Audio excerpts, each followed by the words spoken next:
Awesome. Thank you. Welcome, everybody. Oh, just get the slides working. There we go. My name is Stefan. As mentioned, I'm from AWS. My pronouns are he, him, and his. I'm a principal engineer on the Amazon MQ team. We offer a managed service for RabbitMQ. And today I'm going to talk to you about some of the lessons that we've learned about how to safely and reliably upgrade your RabbitMQ clusters.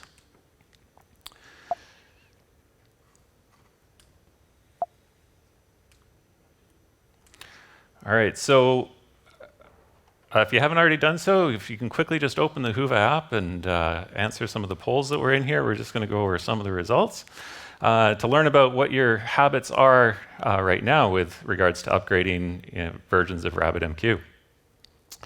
So if I quickly check the results here, so what versions of RabbitMQ are you currently running? It seems that about a third of you are running 3.8 or earlier, which means you're running an unsupported version of Rabbit. If there are critical defects or security vulnerabilities found, you will not be able to get them.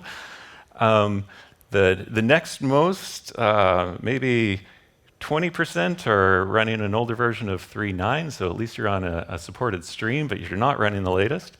One of you is running 3.11, which is pretty cool to see that you've already gotten there in the betas and the RC.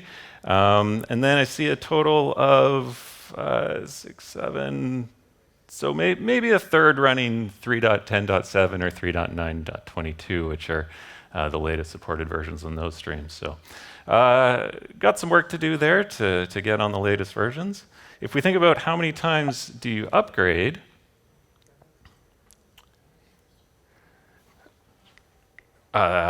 we see about a third that are upgrading every patch version, so congratulations on that. Sorry, that's not a third, that's 10%. 10% upgrading on the latest patch version, and maybe another 10% running, upgrading 6 or more times a year. But the vast majority I see here are upgrading less than once a year, and some of you are just still running that same version that you deployed first. Deployed it once, never touched it again. So we've got some work to do here. All right, so why should you upgrade? Well, I think Ed actually answered most of this question for me already with all of the latest that's available here.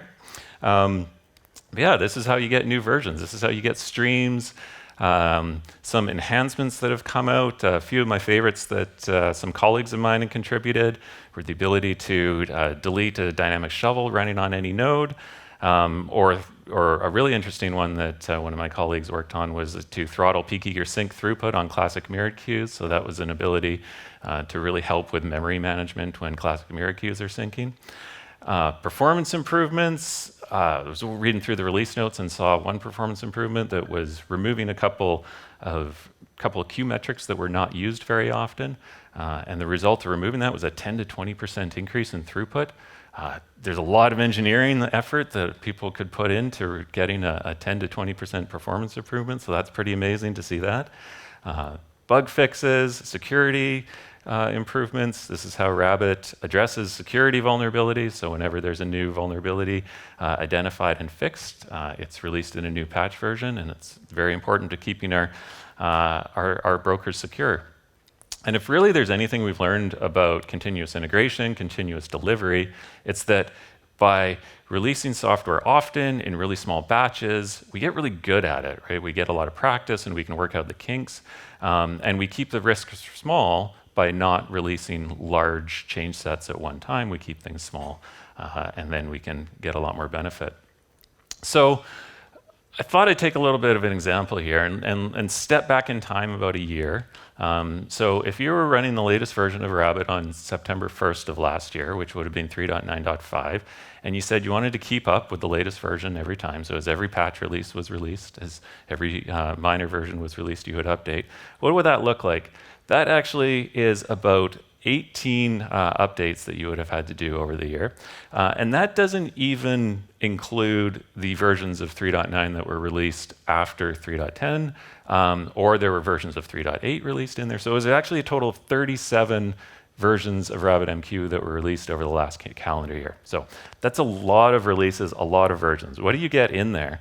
A went through all the release notes, 19 new features, 66 new enhancements, 78 bug fixes, 21 dependency upgrades, and I did a little bit of digging on GitHub as well, so that came from nearly 6,000 commits from 59 different authors. So that really goes to show the incredible amount of work that the RabbitMQ core team is doing, the incredible amount of work that everybody in the community that's contributing to RabbitMQ. So there's a ton of work going on there. But let's think about why your upgrade might not go as smoothly as you hope. So the first one is pretty obvious, is alarms. So RabbitMQ has memory alarms and disk alarms. And what happens when one of those alarms is triggered is that publishing will be prevented. So connections that publish messages will be blocked. It also blocks queue synchronization of classic mirror queues, which can be a big issue when upgrading. And it impacts the whole cluster. So just because you have one node that's in an alarm, it's not just that node that's impacted. It's the same behavior exists throughout the whole cluster here. Another one is just insufficient resources. So from the keynote this morning, you heard a lot about how Erlang works, and one of those things was garbage collection can potentially double your memory usage on the spot. Now, that's probably not the most common case for most cases of Rabbit, but if you have a single queue that's taking up a lot of memory and that queue goes through garbage collection, that can be a pretty significant increase in CPU. In memory. CPU is a little bit more subtle. So some of the strangest and maybe most difficult issues to explain that I've seen have been correlated with high CPU. So that's definitely one thing to think about. And there's a lot that happens when you're performing a rolling upgrade of a RabbitMQ cluster. Nodes joining the cluster or leaving the cluster, rejoining the cluster, queues are being transferred between nodes. So there's a lot that happens there that's above and beyond your normal steady state, which means that we do have to have a little bit more headroom than we would normally have within our system.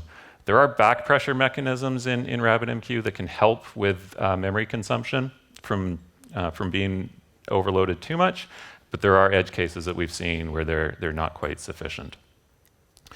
One specific failure mode that is quite common is having really deep queues. So I think RabbitMQ wasn't necessarily designed to handle really deep queues until streams came along. So if you have deep queues, think about switching over and using streams.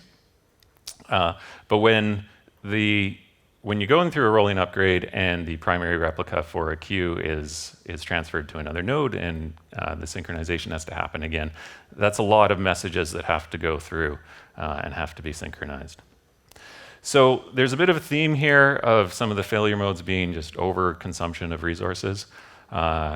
So a lot of things that we'll do to prevent that. But let's not dwell too much on the failures and let's get to how to actually upgrade your cluster.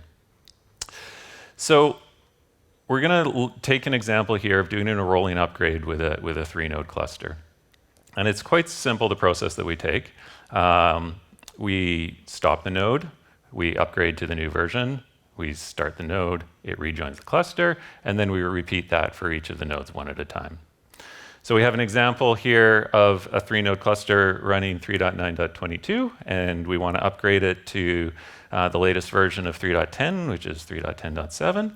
So we go through the process, we take the node A first, we stop the node, we get the new binaries onto the node, we upgrade it, we start it, it rejoins the cluster, and then we repeat that through the other nodes on node B first, stop it, upgrade it, start it, and then we go on to node C. And by the time we've done all of this, we have a freshly upgraded cluster, and the cluster was available the whole time. So at any point in time, we always had 2 nodes running, and our client applications could continue to use any node that they could connect to. You will have noticed that throughout this process, we did have a heterogeneous cluster. So this is officially supported with one minor version difference between those two versions. So you can't make very large leaps of versions while maintaining a heterogeneous cluster. And it's also intended to be short-lived. There are certain very specific cases where Rabbit will behave differently in a heterogeneous cluster. For example, there was one version bump somewhere around 3.8.12, I believe, where the management API, if you called a queue information from the management API, there were certain fields that weren't returned when you were within the heterogeneous cluster. They were all there before you started on the previous version, and they were all there when you had completed the upgrade. But during the upgrade, there was a small piece of functionality that wasn't quite ready. So let's get onto it. But before you start, there's a few things that you should check in your cluster to make sure that it's safe. So the first thing is, can your client application actually handle connections being severed by the server? Something that is certainly a good practice to do for any client application of RabbitMQ. But as we go through and we do this rolling upgrade, we stop and start nodes. Connections will be severed by the cluster. Also, can your cluster handle the temporary loss of one of those nodes? So as we stop a node, and if we had that 3-node cluster and it goes down to 2, is that something that is okay to happen? So can the other nodes handle the extra resources that are going to be required when you're only running 2? If you had 3 nodes and you have connections on all of those 3 nodes and you stop one, your client applications are going to reestablish those connections on those other 2. So is that something that they can handle and have enough resources to be able to do? What's your partition handling strategy? So if you have pos minority, are you going to put the cluster into a minority state by stopping one of those nodes? If you're using quorum queues, will any of your queues lose quorum by stopping one of those nodes? So these are just things to check and make sure that it's a safe operation to do. And again, to hit home this point, is your broker under reasonable load? We can understand that there's going to be the steady state of traffic going through your broker, and is there enough room for the additional resources that are required? Make sure there's no alarms, and make sure that there's no queue synchronization going on. So we'll get into a little bit of the steps on how to check that. 3.8.0 is the first version that officially supports a rolling upgrade. So versions before that required a full stop. But anything 3.8.0 and later is good to go. You might want to consider whether you want to back up your data. This is generally not something that's done a lot within Rabbit, especially since taking a backup does require a full stop of the cluster. But if you keep your queues short, consume your messages quickly, then it's usually safe to do. If your application does require high durability of messages over a long period of time, then consider consuming those messages quickly into another system that performs that durability for you, and not necessarily relying on Rabbit to do that. And always a good practice to read the release notes. There's a lot of great information in there. The team does a really fantastic job of putting together quality release notes. You might learn some caveats about that specific version. You might learn that there's a config change that has happened, something like that. A new default config value is introduced that might affect how your cluster behaves. So make sure you read it for every version along between what you're upgrading from and what you're upgrading to. All right, so let's go through this process. We're going to have a look at each of the steps that we have for stopping, upgrading, and starting a node. So the first one is to make sure that this node is not critical to any specific queues. So for classic mirrored queues, this means that is there at least one other node that is a fully synchronized mirror of that queue. So the command you can use to check that is this RabbitMQ queues, check if node is mirror sync critical. That will return a zero exit code if it is true, and if there are any queues or any nodes that are critical, then it will return a non-zero.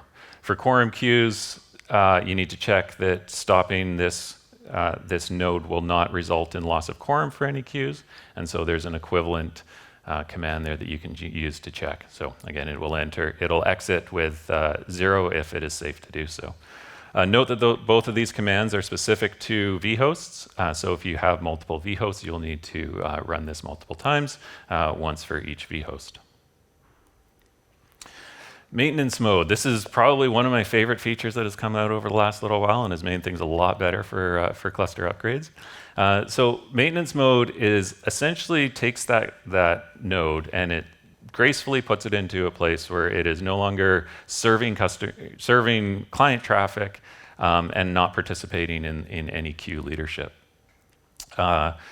So have a little look closer at what it actually does. So when a node is in maintenance mode, it closes all of the existing connections and will not accept new ones. So the node's still running, but it's redistributing that client load before you continue on. It also transfers the primary replica of quorum queues. So those quorum queues will be moved over onto other nodes. Note that it does not transfer the leadership of classic mirror queues.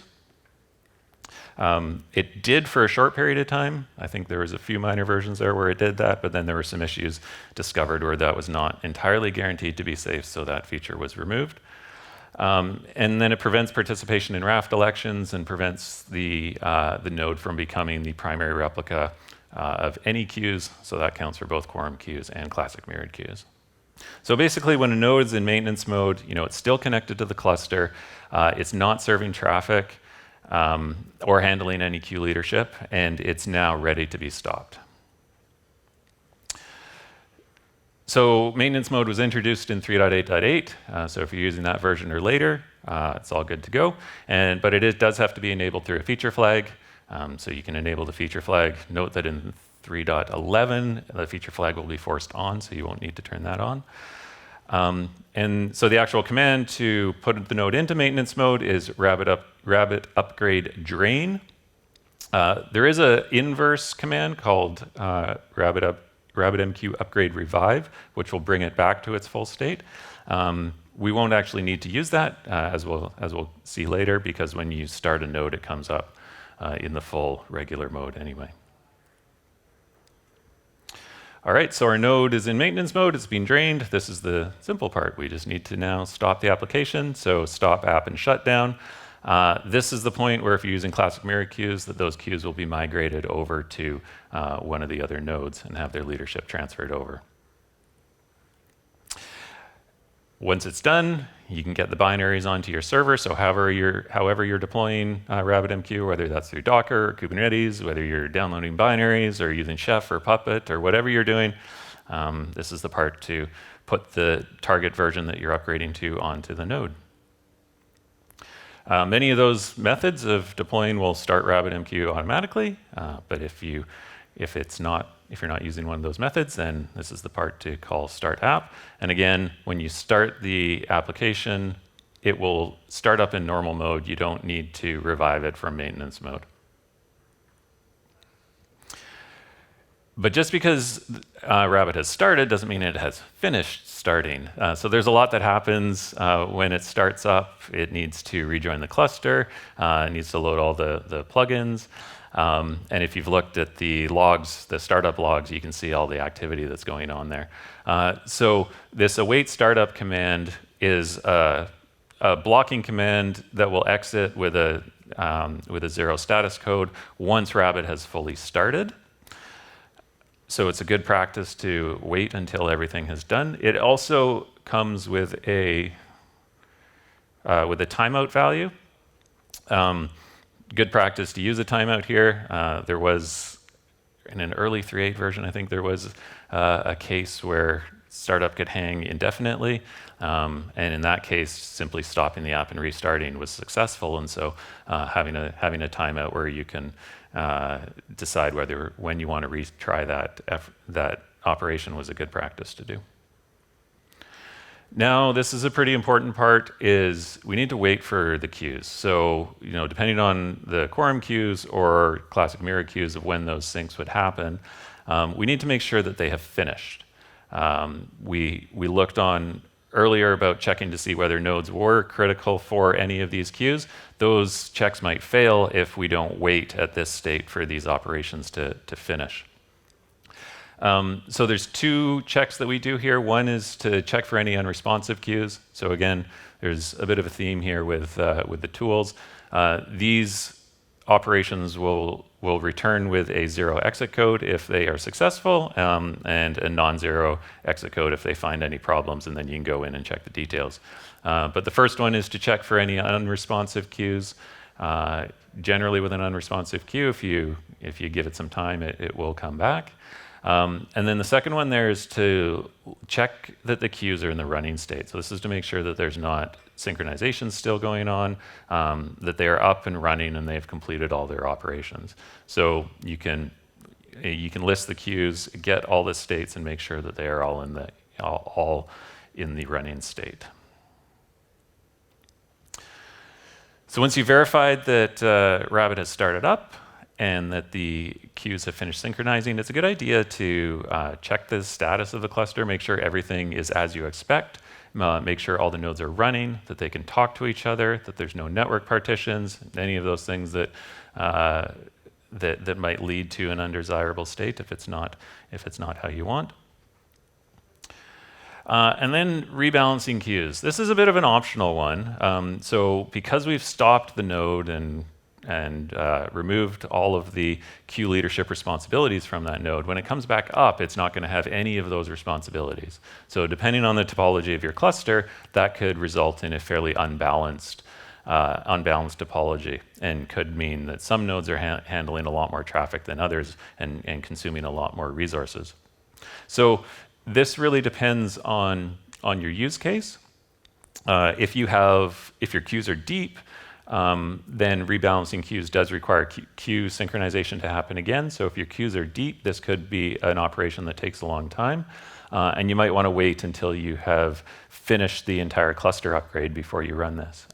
But if your queues are short and you have high throughput throughout your broker, and you want to make sure that throughout this upgrade process that you really do redistribute that load, then this is a good operation to run at the end of every node upgrade. There's a few options that you have here. So the all parameter there on the rebalance command refers to the queue types. So that's either classic mirror queues or quorum queues. You can specify only to have just one of those happen. And then the pattern parameters there allow you to specify just certain queues. So depending on the naming convention you use for your vhosts or your queues, you could choose to only rebalance some of those, perhaps like the most highly used queues with the highest throughput, and the ones that are going to have the most impact by rebalancing. So now that we've done that, we've completed the operation for that node. And now we can move on to the other nodes. We won't go through all the steps again, but that would just be the process. So that is one fully upgraded node. Automation. So there's a lot that we went through here. If you're going to do this often, and I do recommend that you do this often so that you can get all the benefits, it's important that the processor is repeatable and reliable, get the automation right. There's Kubernetes operators available. I don't personally have a lot of experience with them, but if that's where some of the automation here comes from the RabbitMQ core team. But whatever your strategy is, just make sure that this is automated in a repeatable process. So just to go through, we talked about how to reliably upgrade a RabbitMQ cluster. So we talked about the prerequisites first, and then the steps for each node, for stopping the node, upgrading to the new version, and then restarting and checking that everything has started up. With that, any questions? Okay, let's start on this side. Thank you. Is it working? Thank you for the session. It was very informative. I have a question for you specifically for Amazon MQ in terms of shared responsibility model for AWS. Mm-hmm. Are us who are using AWS MQ responsible for the upgrades, or it does that on its own? So the actual process is automated through Amazon MQ, and then you have options about when you want to upgrade that you can specify. Right, so we are still responsible to make the upgrade happen. There's an option to opt in for all upgrades as they become available. Okay, thank you.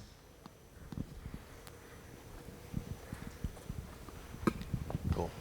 Yeah, great talk. I have 2 questions, if you don't mind. What do you consider a deep queue? That's a very relative question. So obviously it matters, like message size matters. The size of the instances that you're running on, so how much CPU and RAM that you have, like how much headroom do you have. So I think from experience, it would be, tens of thousands to hundreds of thousands to millions is where it starts to get deep. Okay. And when you do your upgrades, do you typically do both the Rabbit and Erlang at the same time, or do you upgrade them separately? Good question. Typically, yeah, they're done at the same time, but it is something that you could do separately. Thank you. I have a question. One of your earlier slides, you talk about there's running 3-node clusters, and when you upgrade, you take down one of those nodes. Have you thought about going to 4 nodes during the upgrade process? Yeah, so there's some options there about whether you took one down or whether you add a new one in, and that's really going to depend on your topology. Node identity is a big thing in RabbitMQ, so whether you're trying to upgrade a node while maintaining the identity, that's going to be impactful if you're using quorum queues and you want to maintain and manage which nodes are participating in that quorum. But it is also an option to treat them more as ephemeral nodes, and then you could bring in a 4th and then remove one once it's done. Yeah. Okay, so we have a question from the online audience. So the question is from Noel, I think. So, and it is that we are running RabbitMQ on Linux EC2 instances. What would be your recommendation to do with RabbitMQ? Should we stay on EC2? Should we run Docker on EC2? Or should we actually move to Amazon MQ? We are too small for Kubernetes. They're all options. They're all great options. I don't know if I have specific guidance on what to do. It would really depend on the use case. Yeah. Thank you. And actually, question from me: would you support upgrading into Amazon MQ somehow, or is that just you have to migrate your cluster? Yeah. No, you'd have to start with a new cluster and then use Shoveler Federation to bring in your messages if that's what you wanted, yeah. Okay. Any questions from here? Okay, we have a few more questions online, so let me check. What kind of features from the RabbitMQ team would simplify your life? Are there any wishes from your side? Well, I can talk about some of the ones that have simplified. Maintenance mode has been a big one, and so just really using maintenance mode to put the cluster into a state where it was more tolerant of any issues.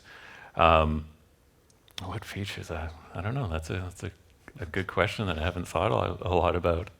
They are here, I guess, and so you can. I guess actually, just on that note, the last bit about automation, if there was some, we've learned a lot of this through experience and a lot of this through guidance, and I think it would be really neat to codify that into some automation that would really help for everybody. Okay, so, yeah. So question. I have another question. It sounded like lots of these procedures are kind of also common for a typical machine restart. You want to do the same sorts of things even if you're not upgrading RabbitMQ. Yep. Is that handled for customers if they're using Amazon MQ, or do you only restart nodes when there is an upgrade happening?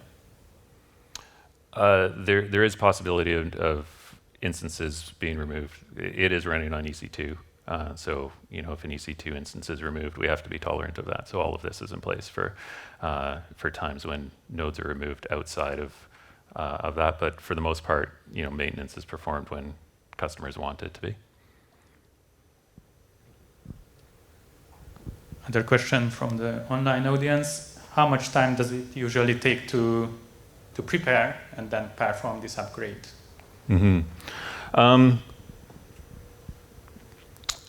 I'm just trying to boil that down to the actual Rabbit upgrade. It would be quick if it's going to be dependent on a lot of things. The queue synchronization is the one that's going to take the most time within Rabbit itself, and that can be that can be near instantaneous if you don't have a lot of messages, and that can be, I guess it's theoretically unbound. It can go for as long as it takes, depending on how deep your queues are. But I think for just the Rabbit part, it could be a fairly quick operation, and everything could be accomplished in a minute or so.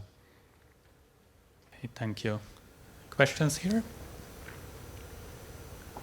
Okay, no questions here. So I have yeah. a question about the immigration of the streams. So it's going to take time to make the immigration of the log for the stream. For streams, sorry? Yeah, so the question is for streams, and Mhm. do you do anything special for streams? Mhm. I guess the question. Yeah, I don't personally have experience with streams, so I can't say specifically, but I'm going to assume that it's fairly similar in its replication to the other queues, where it's going to have to replicate to the other nodes and the time that it takes to do that. Yeah, I guess streams are still very new for everyone. Okay, questions?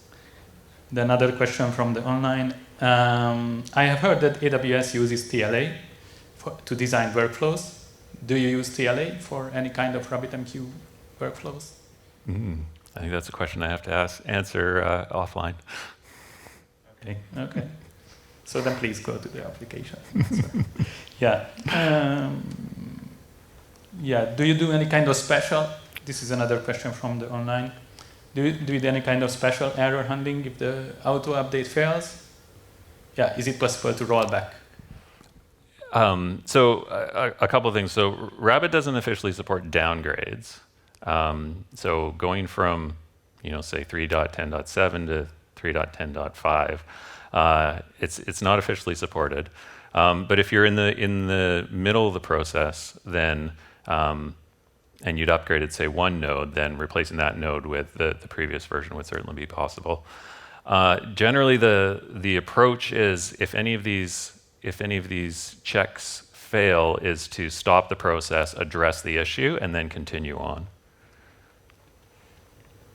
Okay, thank you.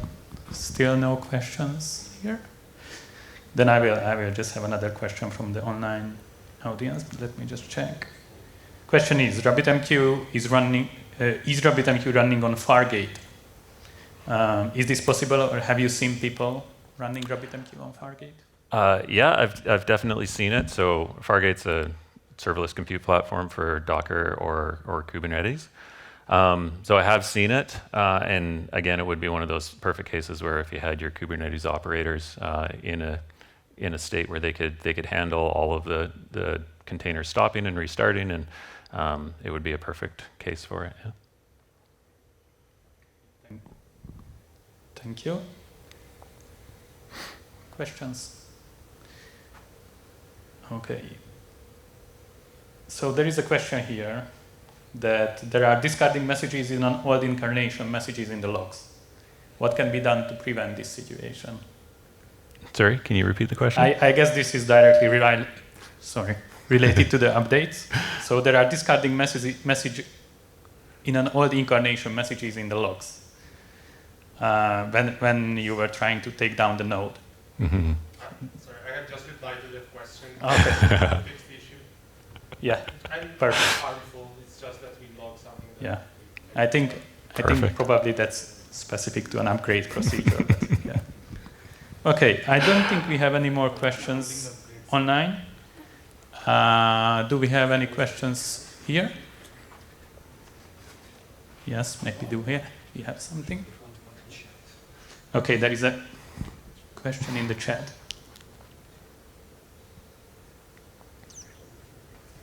If there are thousands of queues in RabbitMQ, how do we find out if any one of them is synchronizing? If there So we have a lot of queues in RabbitMQ. Yeah.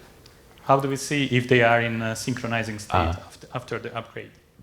Okay, so using the command to check queue state, and so there is a possibility to call that command using pagination. That's going to get you the queues, and then checking their state will tell you whether or not they're synchronizing. Okay, thank you. So I think we are finished with the questions. Sorry. So thank you, Stefan. Please give him a big applause. Thank you.